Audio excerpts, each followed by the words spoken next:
give a talk. I literally, were you there? Yeah, I was, and I remember Lance giving the talk, and I thought it was weird. It was weird, but I was going to collapse because the room was spinning when I was standing and ready to talk. A few of the people near me were like, "Doesn't seem like this guy prepared very well for this." Well, if you think drinking like 4 double hurricanes the night before is preparation, that would be bad preparation. You are live, Chuck. What? You are live. I don't think that this story is. Worldwide viewers are 7 worldwide viewers. 7? We have to 7. It's a good game. Wow, that's crazy. Okay, I love it. Okay, so this is not syncing.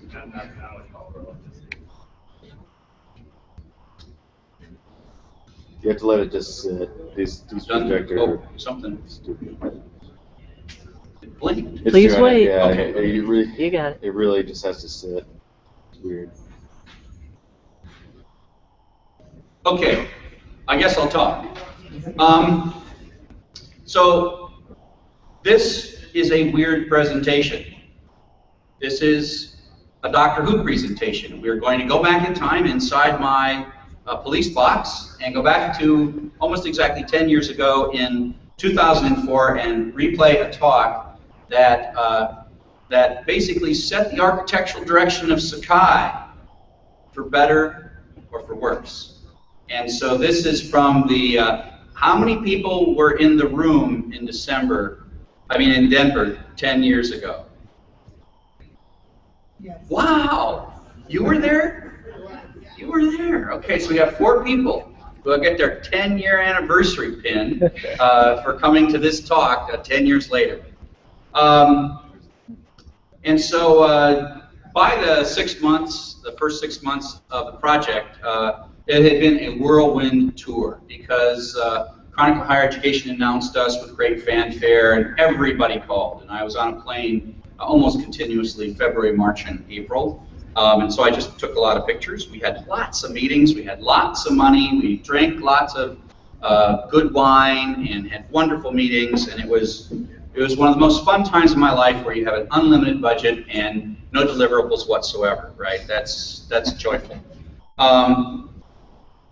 And so these slides have been unchanged from 2004, literally, and so I'm just going to give you the slides. So the goal of Sakai was to basically make an open source learning management system and to implement all of the OKI OSIDs.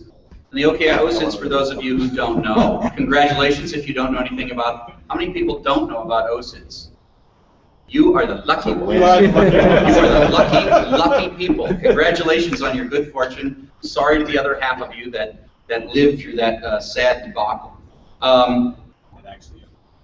And the last point here is kind of important because some of these values still stick with us, right? And that is to build a marketplace for tools, right? We really wanted to make it so people could fool around and share what their things were. So if you look at the contrib in Sakai, this is part of this value. It's really easy to get a contrib space. You make something, you shout it out to the world, and people start running your stuff, and then later we put it in the core, right? We've seen so much of that. So we wanted to make a place where just good ideas could come up.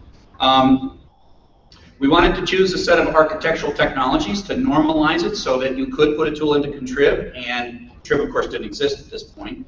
Have a set of APIs that we would bless, and come up with a way of making the graphical look and feel to allow seamless compositions of tools to make an application. Use JSR 168, there was a connection to uPortal, and build a set of services, right? Originally, we weren't so into web services. That was because there were no REST web services back in 2004, and Access kind of was nasty, and web services was all the rage, but it was nasty web services. Now, we saw ourselves back then in 2004 as a implementer of other people's standards, and things like IEEE LOM and IMS standards. And IMS standards meant very different things 10 years ago. Implementing the OKI standards, things like Java server faces. We were going to just consume all these technologies and live with all these standards. And so the Sakai Roadmap, as proposed to the Mellon Foundation in 2003 that got us $2.3 million, was to take the best-of-breed capabilities of the Locally homegrown learning management systems at Michigan, which was Chef. Indiana had Navigo Assessment. MIT had Stellar. Stanford had Coursework. And OKI had OSIDS. Of those pieces of software, in retrospect, probably the Chef, which really became the core of Sakai for Michigan,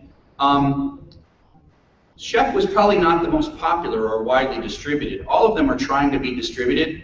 The one thing we kind of ignored was .learn, which existed at the time, but it was written in like AOL Server and Tickle TK, which I think it's a good idea, but like horrible technology to choose. Imagine if we were using Tickle TK still today. That would be not too fun. But I think Coursework in some ways was a far more advanced piece of software in the marketplace than Chef was. But people who talk to me about Coursework say that it was kind of a rat's nest, which is not surprising. I mean, the more advanced you are, the more likely you are to be a rat's nest, right? I mean, that's just kind of how things are. And so I think we undervalued what Coursework was. I think that was probably the biggest strategic mistake in this picture, is not looking more closely at Coursework. And the idea was we were sort of jamming it together in this 1.0 release and then rewriting everything in some glorious, wonderful future in the 2.0 release. And the idea was to do an assessment of all the capabilities of all these systems, which of course we didn't do, with the imagination that maybe, the Chef probably did have the most elegant architecture under the covers. It probably had the nastiest set of tools. We did that assessment, right? Well, we did, but we really didn't do much with it, right? Yeah, we really didn't do much with it. This was the dream, right? Because like the whole shit went off the rails after that, right? So this was the dream. It went off the rails right after this meeting, and then never got back on the rails for a whole another year until the following June when 2.0 came out. So, but the idea was we had this 1.0, which was this bastardization of all these ideas, and then 2.0 we would sort of grow to be the most awesome thing on the planet. Now, it turned out in retrospect that 2.9 is finally the awesomest thing on the planet, but it took us 9.5 years to get to what we think of down here is like something that is market leading or at least market matching. And we basically had this idea that we would have a structure. We would have a requirements group that really was very end user focused, led by Rob Loudon. We had the partners, and at this point in the project there was a very distinct separation between the core committers, which was kind of like the secret club, and then everybody else. And we hired Mark Norton, among other folks, to sort of cat herd the partners, right? And so this meeting that we were having in December, in June, was sort of informing the partners at that point. So you can see that they're kind of separate at this point in the six-month phase of the project, right? It was a year later until the partners, the Baltimore, we opened it to everybody. And the Baltimore conference a year later, we opened it to everybody. And the idea was that I was supposed to be like the chief architect, run around, communicate guy, and there was this requirements group which would take user requirements, and then an architecture group. It's not a bad structure. Rob Loudon of Indiana was going to lead the requirements group, and Glenn Golden was going to lead the architecture development group. And so the only two people even marginally involved in this project are Mark and me on this slide. And so the Sakai 1.0, which we originally hoped to be done by July 4th, U.S. Independence Day, which never really happened until October, although one school in Lleida in Spain ran the alpha, which terrified us, but they loved it, they ran it. The first version of Sakai that came out in that August had you might call it a memory leak, but it wasn't exactly a memory leak. It had a in-memory data structure that grew infinitely based on the number of classes and the total number of students and the number of enrollments. It kept the entire membership role structure in memory. So it ran super fast for a while. And the while not was like an hour, it was like a semester, right? It was like a ticking time bomb, right? Once you put enough students into it, and enough classes into it, and enough enrollments in it, it wouldn't start up anymore, right? And so it was a ticking time bomb. But these folks from Lleida never hit the ticking time bomb because we upgraded fast enough for them.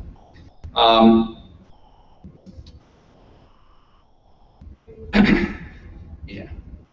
So Sakai 2.0, as we envisioned it in June of 2004, was massive rewrite, right?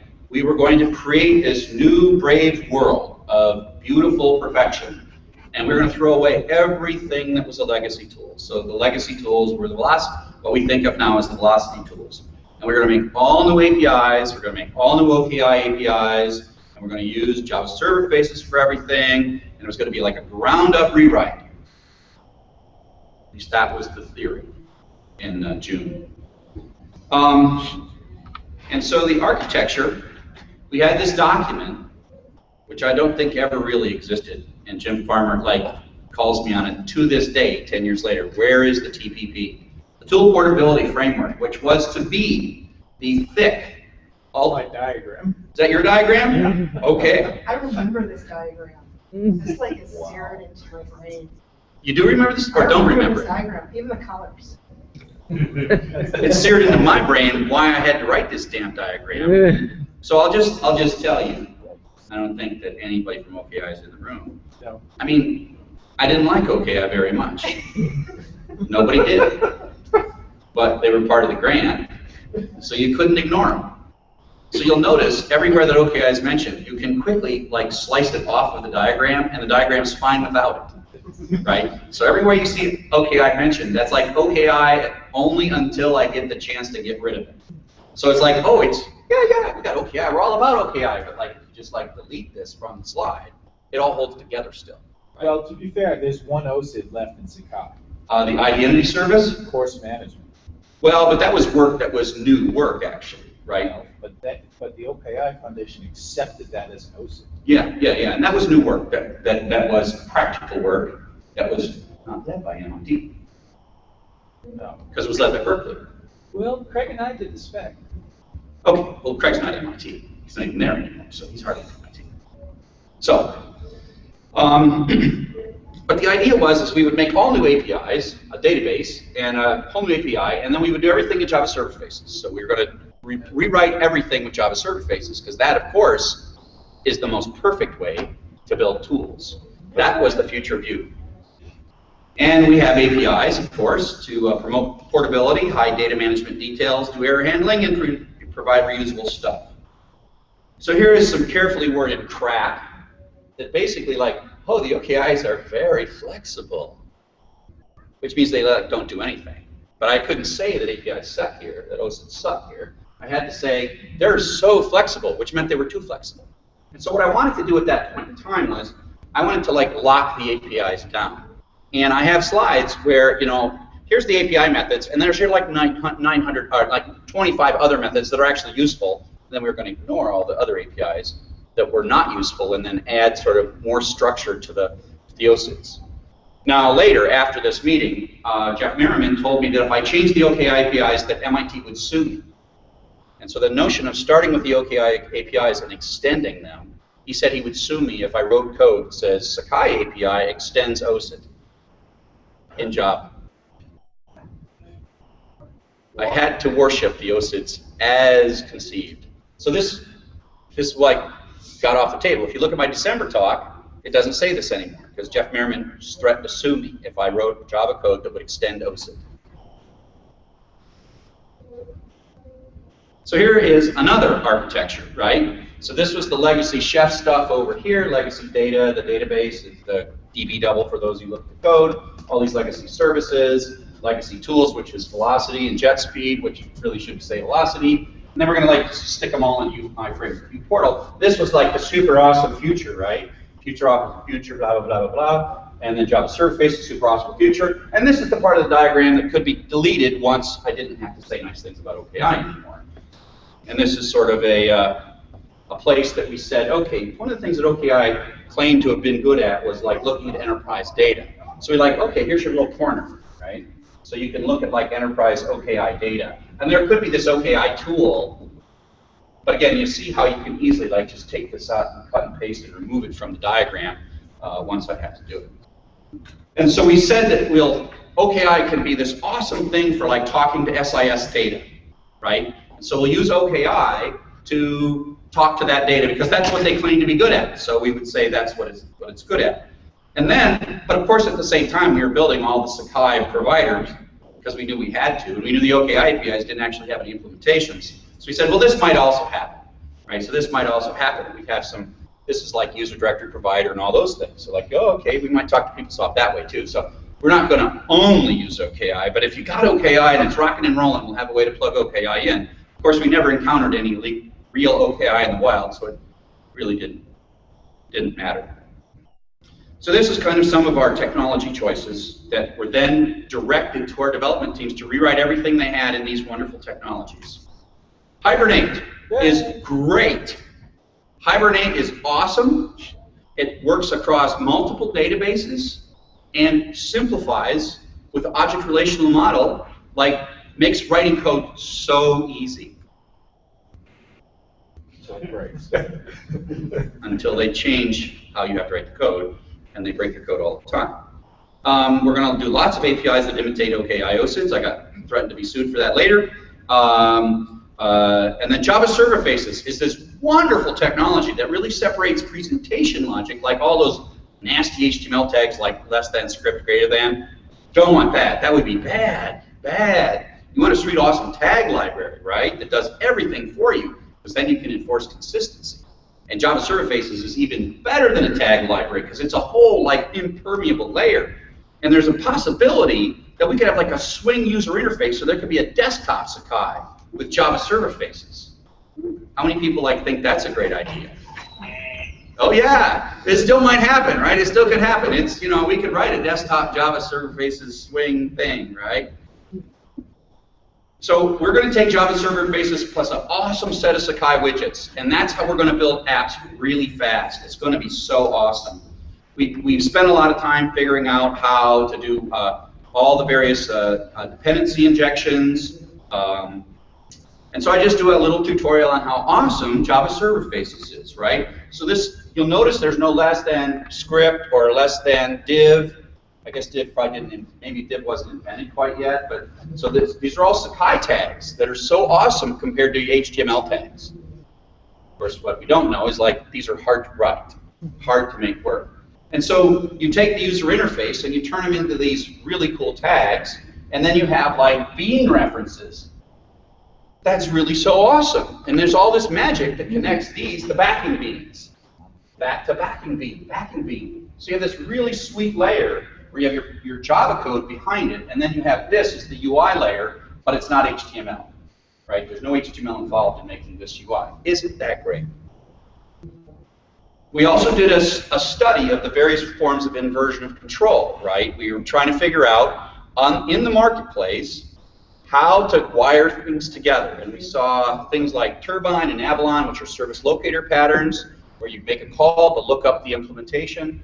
The interface injection, setter injection, which was Spring at the time, and construction injection with Pico. And I think we did make one decision right, right? Because we could have been using Pico, right? Or Avalon, or those guys.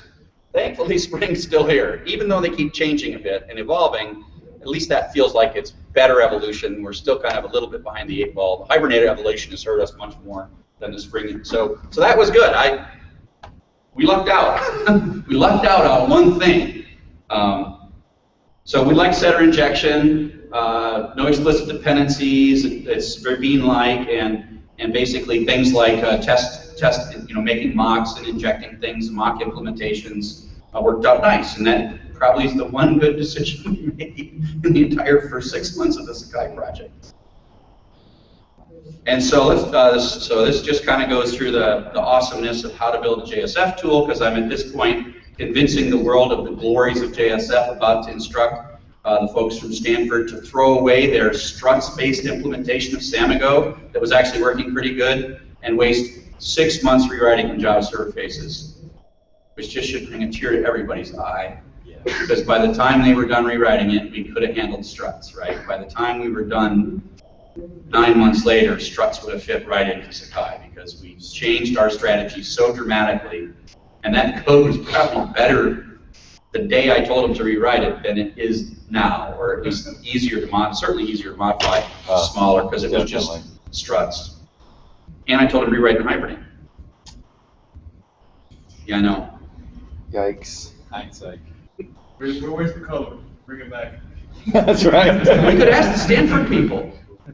I mean, the problem is they've done a lot of UI, they've done a lot of UI work. But yeah, no, that was, I mean, I knew that by March of the following year, I knew that that was the dumbest decision I'd ever made, right? Say, rewrite this moderately working piece of code that's tight and taut and uses SQL. Uses SQL. Do you remember at the Stanford meeting when you announced JSF? No, well, okay, now you're going What? Be that too hard on yourself because there are a lot of, web applications that are successful. They're building those technologies. So don't dismiss it. I mean, I'm still coming down on myself, sorry. all right. Do you want to talk about rational server phase? That's a year later. That's a year later. I'm not sure that's as bad a mistake as JSF. And certainly not as bad as 2 years later, actually. Yeah, it's not as bad a mistake. That was a less bad mistake than Hibernate. I think Hibernate's our worst mistake, right? I think JSF is our second worst mistake. I think RSF, even though it's a mistake, is less of a mistake than either of those two things. Doesn't even make it in the top 5.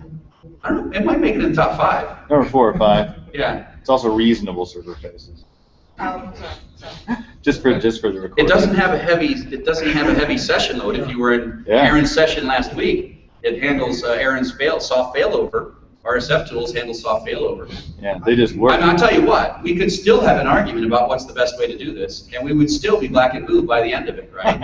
I mean, every time it comes up, what's the right way to do it? I think reasonable server. Spring MVC. Dude. You think RSF was the worst decision? What? I disagree. Worse than Hibernate? I do. Okay. No, definitely Let's not. invent our own. How many people? So okay, let's do a poll of what the worst decision we ever made was architecturally, really quick. How many people think that? Sakai CLE or Sakai OAE? No, just we're talking technology now. Oh.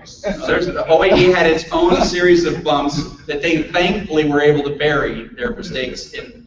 OAE is really, really fortunate that they could bury these kinds of decisions that they made early in their process. Yeah. Well played, right? It's so nice to be able to throw stuff away. How many people think RSF was our worst technology choice? Okay, how many people think JSF was our worst technology choice? And how many people think Hibernate was our worst technology choice? Well, That'd be my vote for number 2. But so mine is Hibernate. I think Hibernate is the worst. No, JSF wins, but we're using a version today, Sakai, that was That's JSF from 2. that time period. Fix So- some. Yeah, I get that. yeah. Well, the other problem is that the other problem with this is I'm not sure there was a better choice than JSF at the time. There really was. Yeah, I mean, because JSP was not as good as it is now. Spring MVC and JSP2 would have been out within months of this. I'm Yeah. sure. Yeah. And to be honest, with faceless, with faceless now with JSF, I mean, Yeah. it solves like our whole Sakai Yeah. tag library, and we have this faceless, so it's much easier, much nicer. So another thing that we did Faceless, yeah. that was kind of borders on neo-colonialism. How long do I have? Till 10:45? Yes. Okay.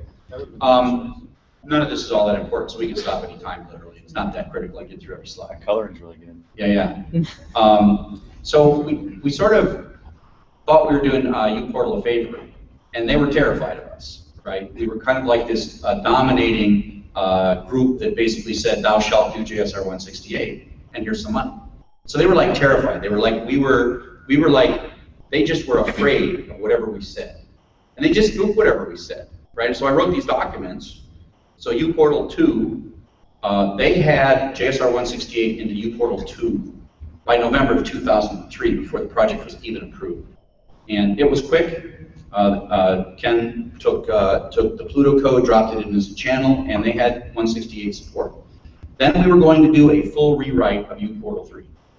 And that was a 2-year process that went. I don't exactly know why it failed. I think it failed because the people who were rewriting it sort of disconnected themselves from the community because they were so afraid, they were so intent on meeting my requirements that they wanted to talk to me and not their community.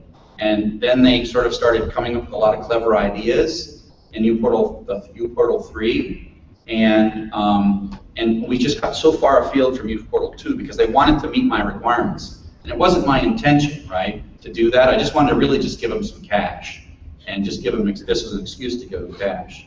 And so, so ultimately what happened is that, thought? Okay. And so after a while, after the project was over, they basically took, is John in here? No, John's not in here. So basically at the end, they took uPortal 3 out and shot it, and then took some of the good ideas that we come up with in uPortal 3, including JSR 168, which by then had become a pretty good idea, a real good idea in portals, and they just took and made an evolution. So Andrew Petro sort of kept going on the uPortal 2, ignoring the god of Sakai, and you know, Andrew Petro's not here, but Carrie's here, so you can tell. And, you know, so Andrew was like the cowboy at that point, like screw you, uPortal 3 people, and then he kept uPortal 2 getting better and better and better. And then at some point, we gave up on uPortal 3, and a super awesome version of uPortal 2 became uPortal 4. And no one was unhappy about that. I just wanted to give them money. I didn't want to like mess up their community, but I did. So we had this kind of strange thought that we could use uPortal. I mean, by the time we were in early 2005, we realized this was a disaster for both projects, right? Because portals are so different than learning management systems, and just reusing the outer navigation of how to put a tab up. I mean, okay, just put a tab up, you know, because our tabs are completely different than what a typical campus portal tab was. So we had all this crazy notion, which left to the frame set portal and all these things and all these Varuna and all these things that were trying to get us into uPortal because we said we were going to do it. Now, much later, we started using JSR 168 collectively, and that turned out to be a real valuable thing because it both advanced Pluto and advanced uPortal, and it advanced Sakai and used JSR 168. So we switched to the idea that JSR 168 tools could be moved between uPortal and Sakai, and we're actually seeing that with Steve Swinsburg's new RSS portlet that's way better than the RSS tool in Sakai, but it's also an RSS portlet for uPortal, and that code runs both places with just a few tweaks, basically. So we kind of met this requirement without destroying uPortal. Thankfully, we walked away from like injecting our navigation into uPortal's navigation and all the kind of things that we came up with. It was really a bad idea. And now this slide talks about something that was always a problem for us and is still a problem for us, and that is the notion of hierarchical inheritance of authorization in realms, right? And this, every time I got a free moment for the first 5 years of the project, I would doodle on how to create a data model for high efficiency, hierarchical inheritance of authorization. And we still don't have it, right? We still kind of have the parent site, which is a cheesy version of it, which is sort of a navigation inheritance, but not a hierarchical inheritance of roles. It's still sadly, I don't think it's that hard, but it's going to take one of those things where we've got to take 3 or 4 people, idle them down, and make them stare at the problem for a long time. And if we do that, there's a bunch of other things we should probably fix first. So we had software at that point, you know, on June 21st, 2004. It was pretty much the chef stuff. Just we had a bunch of tools that it doesn't look all that different than what we have today. And it was mostly the chef tools, 30 tools, a couple of JSF tools that we built. We had some OSIDs, no OSIDs, and we expected the release to come out in July, but it really came out in October. And so, so that kind of runs you through it. I had some more slides than the original one, but you get basically the gist. I'll just sort of share that when we were going into this first partners program, in the first 6 months of the project, we had been in a very insular world. We had sort of had these things where you had to be core meeting. All the email lists were mostly closed, although John Norman forced us to open things up because I wanted them to be open. I prefer to be open, but the board wanted, at that time, wanted there to be some value in membership, so they wanted to close the club. So I fought that, and I snuck a few things out. And at one point, I asked the board if I could create an open and a closed mailing list. And they said, go ahead and create an open mailing list. And then I did. And then what I did was I told all the developers, don't use the closed mailing list anymore, just use the open mailing list. We had a closed mailing list, but we stopped using it as soon as I made an open mailing list. Because there was this sort of notion that you had to be an insider, you had to be a club member, and all the meetings happened in secret. And the partners would be like just the grand unwashed that would take our glorious work when we're done. And so when we come to the partners meeting, and like you're sitting in a room, and it's like the tiny team at the front and all the partners in the back, it was actually a very terrifying experience. And I was really relieved when I found out that you people didn't hate me, right? Or the people in that room didn't hate us, and they actually were optimistic, and they were kind of rooting for our success because they had so little insight into what we were doing.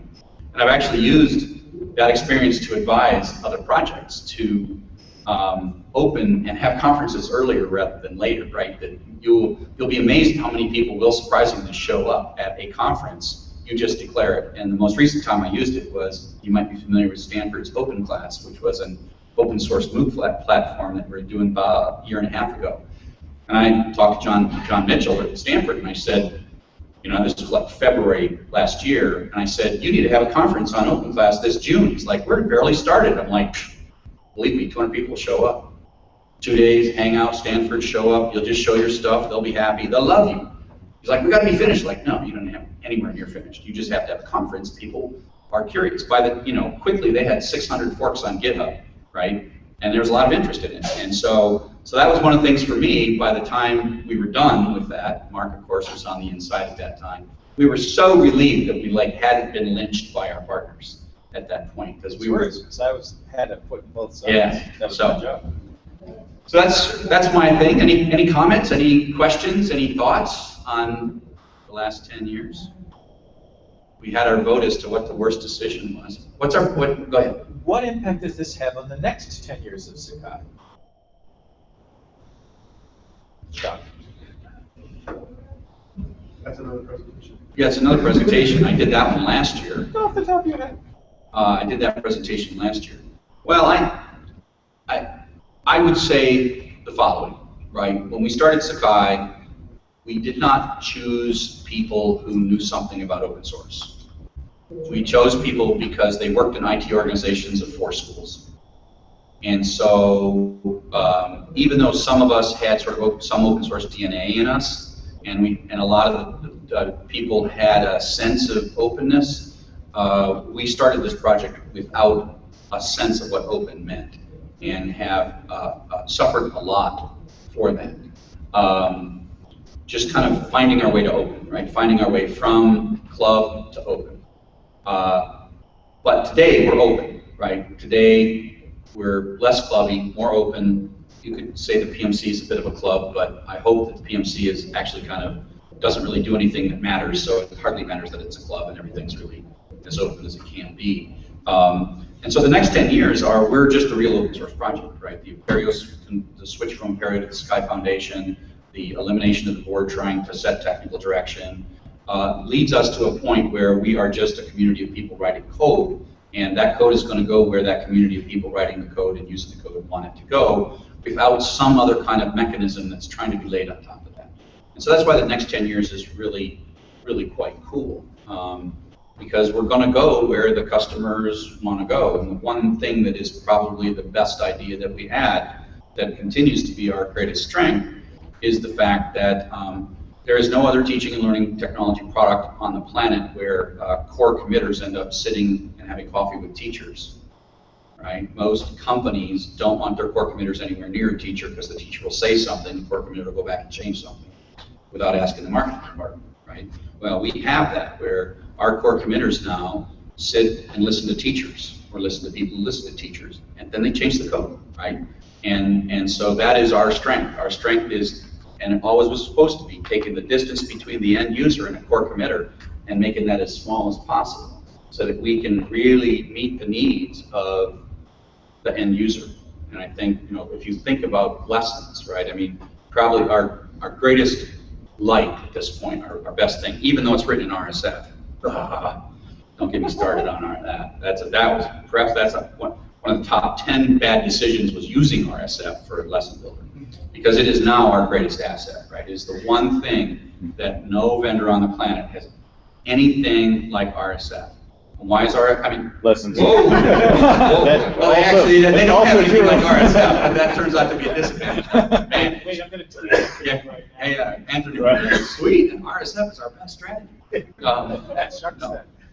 The reason that Lessons is the best content organizing thing on the planet.